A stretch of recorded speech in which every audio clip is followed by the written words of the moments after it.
Hello, my name is Jason Escamilla, and today I'm going to be talking about morphemic analysis and how I will apply this vocabulary instruction tool to the content area that I intend on teaching, which is speech, high school speech hopefully, but I'll be certified to teach 7th through 12th grade.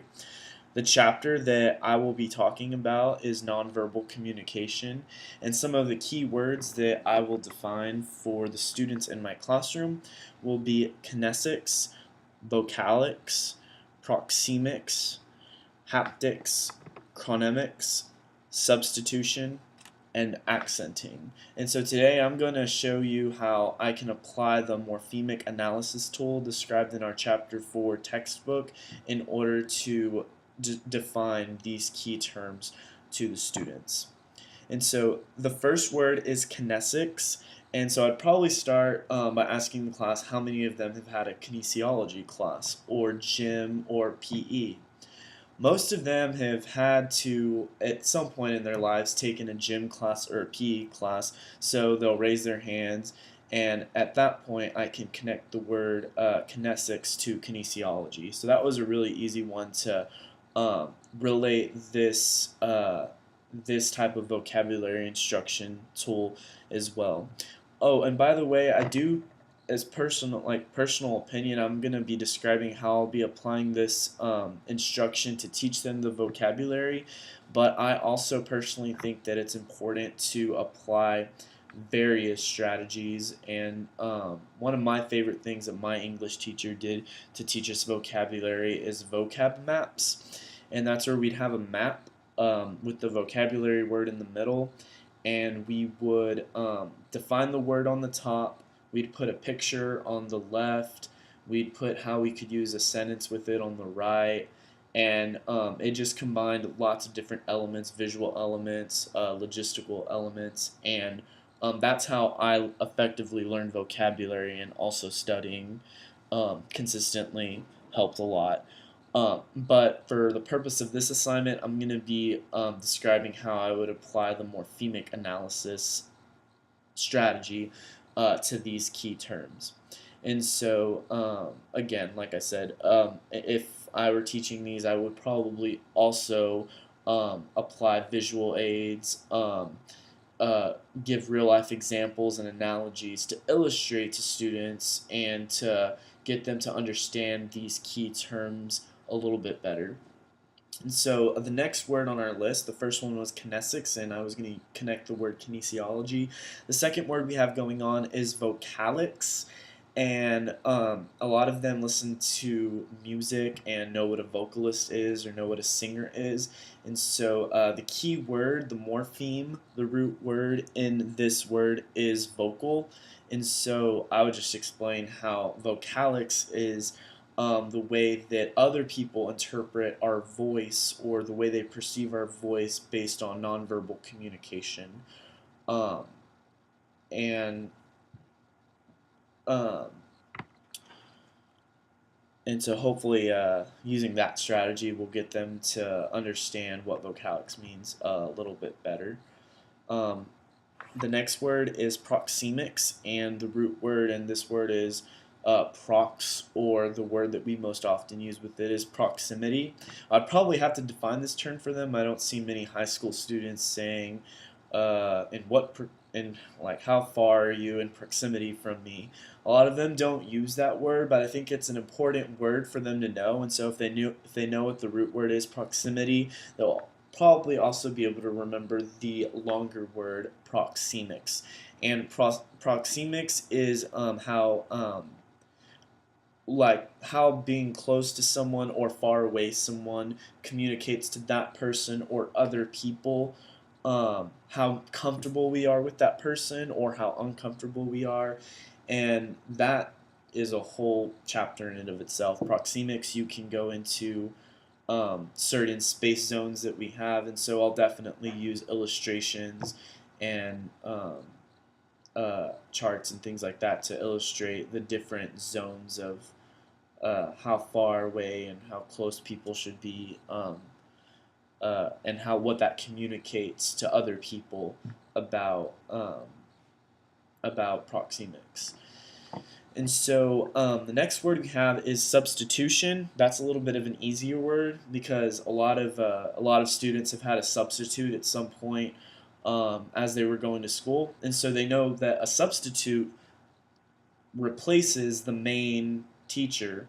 It and so that means that the main teacher is absent. And so what substitution is in relationship to nonverbal communication is not saying a verbal message, but giving a nonverbal uh, gesture to replace the verbal message. So, for example, if I was to tell a student he was doing a good job, I could just give him a thumbs up sign, and he would know that he was on the right track. He said, Mr. Escamilla, how's this assignment going? I could look it over and be like, good job, man. But if I didn't say anything, just gave him that, my nonverbal thumbs up sign would be substituting my verbal message or replacing that verbal message. And so that's what substitution is. Accenting is a little bit like substitution, but it's when you give a verbal message and when you It's 9 o'clock. Oh, sorry. I have my computer tell me what time it is every 30 minutes because I'm really OCD when it comes to time, and I really try to manage my time well.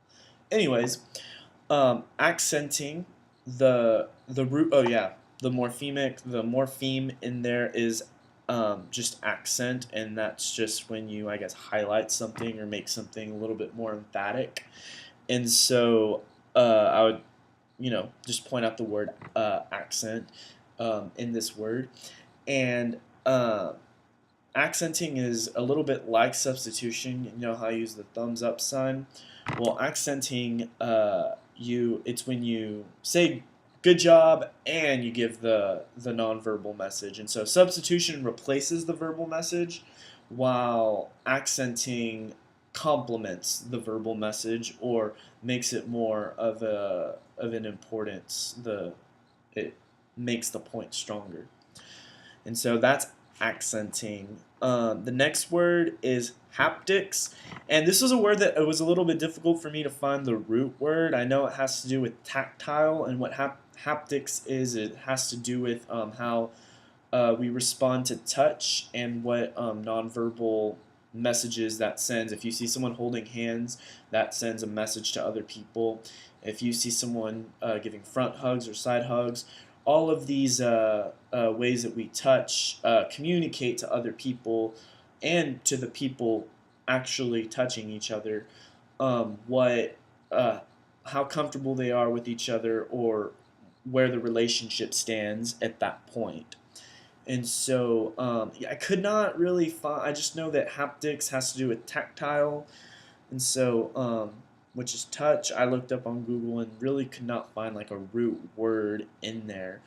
And so if you can think of one, please let me know because I'd love to apply this strategy to that vocabulary word.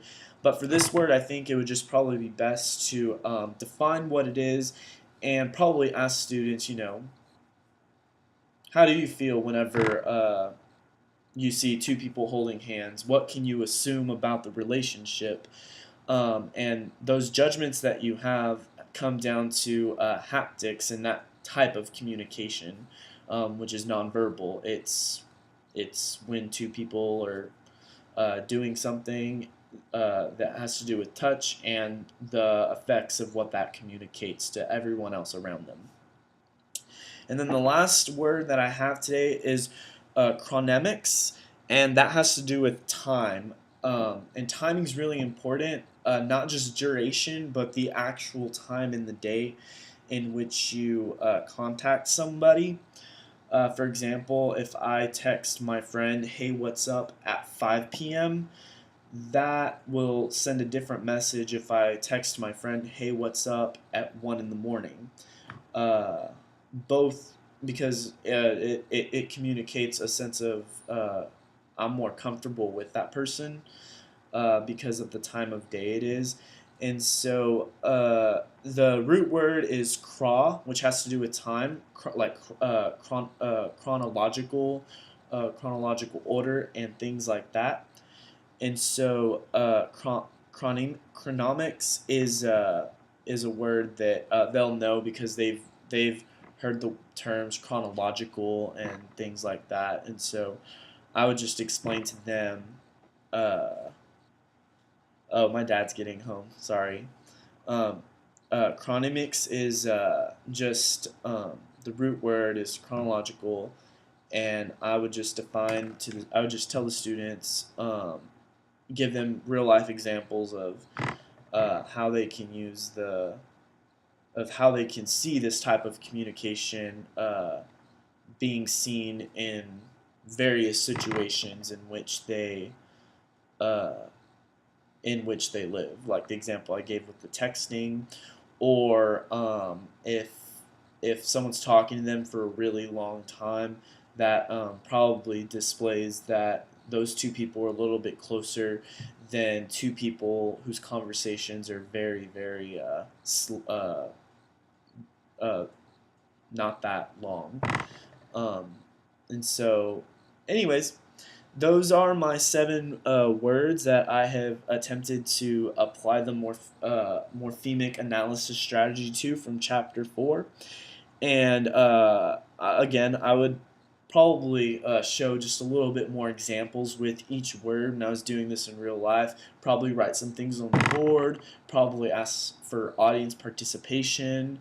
Ask students to give me some of their real life examples in order to back these words up and to make them stick in their minds a little bit more. And even after this, get them to work on some of these words at home, do vocab maps, which I think are really helpful, which is I explained earlier in this video. Um, and so hopefully I met all the requirements. Sorry for stumbling over my words. I started and restarted this video like 5 different times because I kept messing up. And so after a while, I was just like, okay, I just got to do it. And so anyways, I hope that you learned a lot from this strategy, and I hope that I used it effectively. And please give me feedback if I can use it a little bit more effectively and what your final thoughts are. Thank you very much, and have a great day.